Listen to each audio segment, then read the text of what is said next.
Questions देखते हैं। देखिए जो फर्स्ट क्वेश्चन है, इवैल्यूएट करना है आपको sin 60 cos 30 plus sin 30 cos 60। देखिए इससे पहले एक मैंने वीडियो बनाई थी, उसमें मैंने आपको बताया था कि जो ट्रिग्नोमेट्रिक टेबल है वो कैसे हम बनाते हैं। आपको मैंने बहुत ही आसान तरीका बताया था कि आपको केवल साइन की वैल्यू याद करनी होगी और उससे आप पूरी की पूरी ट्रिग्नोमेट्रिक टेबल आप फॉर्म कर सकते हैं। तो अगर आपने वो वीडियो ना देखी हो तो आप उस वीडियो को जरूर देखिए एक बार। चलिए क्वेश्चन सॉल्व करते हैं। देखिए sin 60 की वैल्यू क्या होती है, आपको बताया था साइन की sin 0 0, sin 30 1/2, sin 45 1/√2, sin 60 √3/2, sin 90 1। ये वैल्यू होती है। आपको बस केवल ये वाली वैल्यू याद रखनी है, उसी से ही आप इन वैल्यू की हेल्प से ही आप सारी वैल्यूज फाइंड आउट कर सकते हो। तो देखो sin 60 की वैल्यू कितनी होती है, √3/2। ठीक है। cos 30 आपको मैंने बताया था जब इसको हम रिवर्स कर देंगे, इसको रिवर्स कर देंगे तो cos की वैल्यूज निकल आ जाती है, यानी cos 0 क्या होगा 1, cos 30 कितना होगा, जो sin 60 की वैल्यू थी वो क्या बन जाएगी cos 30 की वैल्यू, और sin 45 और cos 45 सेम ही रहता है 1/√2। जो sin 30 की वैल्यू थी वो cos 60 की वैल्यू बन जाएगी, जो sin 0 की वैल्यू थी वो cos 90 की वैल्यू बन जाएगी, है ना। तो cos 30 की वैल्यू क्या होती है आपकी √3/2 प्लस sin 30 की वैल्यू 1/2, cos 60 की वैल्यू क्या होती है cos 1/2। ठीक है, तो √3 की √3 से मल्टीप्लाई करेंगे तो 3, 2 की 2 से 4, ऐसे ही यहाँ पे कितना आ जाएगा 4, तो 4/4 दैट इज आंसर कितना आ गया आपका 1। सिंपल सा क्वेश्चन था। सेकंड है 2 tan square 45 degree plus cos square 30 minus sin square 60। तो 2 tan 45 की वैल्यू क्या होती है 1। ठीक है, tan 45 की वैल्यू क्या होती है 1, उसका स्क्वायर करेंगे 1 का स्क्वायर 1 ही होगा। cos 30 की वैल्यू क्या होती है, अभी देखा हमने √3/2, उसका स्क्वायर कर देंगे माइनस sin स्क्वायर 60 यानी sin 60 की वैल्यू क्या होती है √3/2, उसका स्क्वायर, तो यहाँ पे कितना आ जाएगा 2 प्लस √3/2 का होल स्क्वायर यानी कि √3 का स्क्वायर कितना होगा 3/4 माइनस 3/4, ये इससे कैंसिल, आपका आंसर कितना आ गया 2। ठीक है, आप चाहे तो इन क्वेश्चन का स्क्रीनशॉट ले लीजिए या फिर आप इनको नोट कर सकते हैं।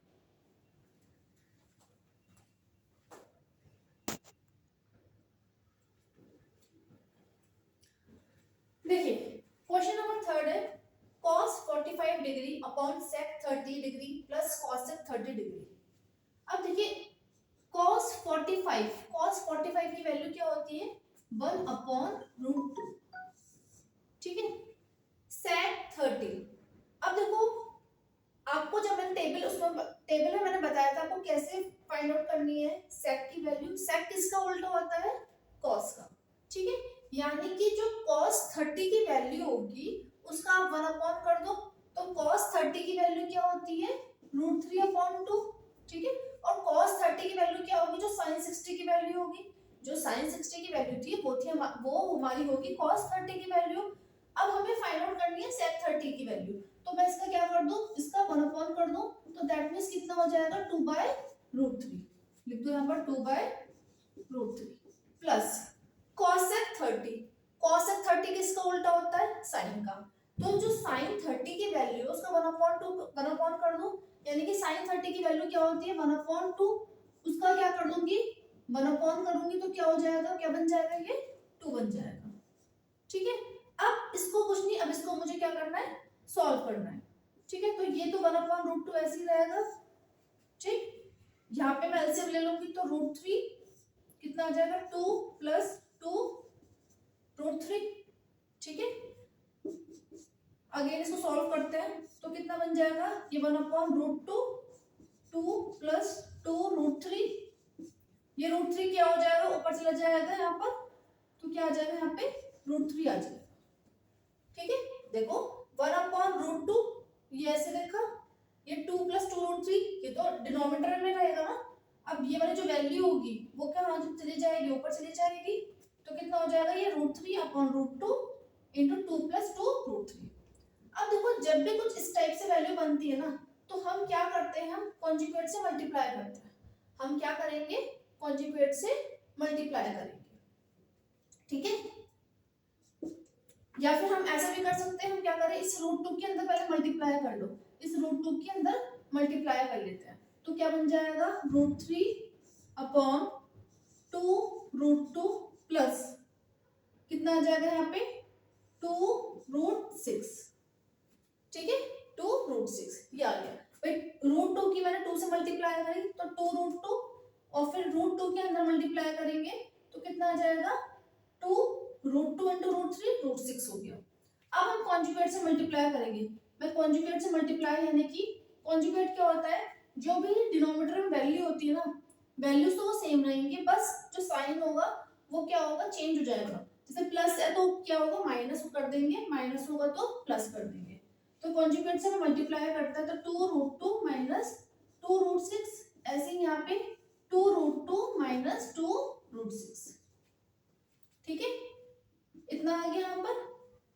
अब देखिए सॉल्व करेंगे इसकी, इससे मल्टीप्लाई करें तो कितना आ जाएगा 2 √6, ठीक है, √3 की √2 से मल्टीप्लाई करें √6 आ गया। ऐसे ही यहाँ पे 2 √3 की √6 से मल्टीप्लाई करेंगे तो कितना आ जाएगा 18, क्लियर है। अब a plus b a minus b, उसका फॉर्मूला अप्लाई हो जाएगा यहाँ पर a plus b a minus b, यानी कि a square minus b square, तो यानी कि 2 √2 का स्क्वायर माइनस 2 √6 का स्क्वायर, यही तो बनेगा। तो दैट मीन्स देखो कैसे करेंगे, 2 का स्क्वायर कितना हो जाएगा 4 और √2 का स्क्वायर 2 ही रहेगा, √2 का स्क्वायर क्या होगा 2, यानी कि 4 2 8। देखो देखो इस इन क्वेश्चंस में ना कैलकुलेशन है केवल, बस वैल्यूज आपको याद रखनी याद होंगी, वैल्यूज रखो, बाकी सॉल्यूशन उसका सॉल्यूशन करना है। देखो इसको एक बार फिर से a plus b a minus b, यानी कि a square minus b square, तो a क्या है यहाँ पे 2 √2, b क्या है 2 √6, ठीक है, तो a square minus b square, तो 2 √2 का होल स्क्वायर, तो 2 का स्क्वायर 4 √2 का स्क्वायर 2 हो जाएगा, ऐसे यहाँ पे 2 का स्क्वायर 4 √6 का स्क्वायर 6 हो जाएगा, तो 4 2 8 और 6 4 24, तो कितने आ गई -16 आएगी वैल्यू, ठीक है। तो इसे सॉल्व करते हैं फिर से यहाँ पे, तो कितना हो जाएगा यहाँ पे 8 -24, ठीक है, तो 2 √6, 2 √6 मैंने यहाँ से कॉमन ले लिया, चाहे 2 √6 मैंने यहाँ से कॉमन ले लिया, तो क्या बचेगा 1 -√3 और यहाँ पे कितना आ जाएगा माइनस के 16, ठीक है, तो कितना इससे ये कैंसिल आउट हो जाएगा, तो क्या आ जाएगा आंसर √6 1 -√3 अपॉन -8, ठीक है। देखो यहाँ से मैंने क्या करा 2 √6 कॉमन ले लिया, ठीक है, कॉमन लेने का मतलब होता है डिवाइड करना, कॉमन लेने का मतलब क्या होता है डिवाइड करना। बच्चों को ना कॉमन लेना नहीं समझ पाते, कॉमन तो ले लिया, अब अंदर क्या बचेगा यहाँ पे, तो कॉमन लेने का मतलब है सिंपली डिवाइड करना। तो मैंने 2 √6 कॉमन लिया, मैं कॉमन का मतलब क्या, वो जो मैं कॉमन ले रही हूँ वो इसमें भी होनी चाहिए और टर्म इसमें भी होनी चाहिए, तो 2 √6 तो है ही यहाँ पे। अब देखो 2 √18 है, तो 2 √18 का मतलब क्या है √6 इंटू 3, सॉरी, तो 2 √6 जब मैंने कॉमन ले लिया तो अंदर क्या बचेगा √3 बचेगा ना यहाँ पर, ठीक है, और यहाँ पे कितना आएगा -16, तो 2 से कैंसिल आउट हो जाएगा, तो आपका आंसर आ गया √6 1 -√3 अपॉन -8, ठीक है। आप इसको नोट कर लीजिए या फिर आप इसका स्क्रीनशॉट ले सकते हैं।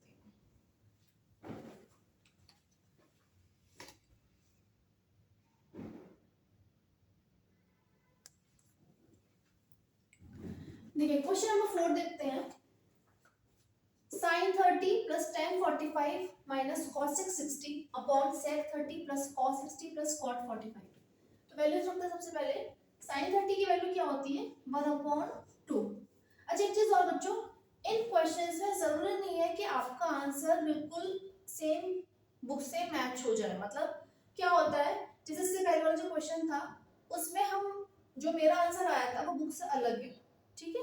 हालांकि वो आंसर जो मेरा आया है वो सही आंसर है, वो गलत नहीं है, बस क्या है उसने जो कॉमन लिया है ना, ठीक है, जो मतलब मैंने जो लिया रखा है वो माइनस ले रखा है, माइनस आ रहा है उसमें, और आप उसमें चाहे जो माइनस है वो कॉमन बाहर ले सकते हैं, ठीक है।